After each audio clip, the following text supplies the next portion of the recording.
Zaynabxon? Seni ko'raman deb ko'zim uchib turuvdi. Zaynabxon? Gapira qoling. Ta'tilga Yurjon. chiqibsizlar-da? Shunaqa.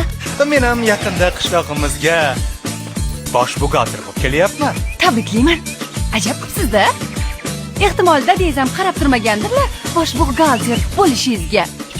Yaqinda uyingizga bizni uyimizdan odamlar kelishini aytgan ekandim. Boshimizni ikkita qilgani. Nima, men ajdarmidim? Boshimni ikkita qilishadi. Sizni silliq boshingiz o'zingizga siylov. Zaynab, bu sizga. Xayr.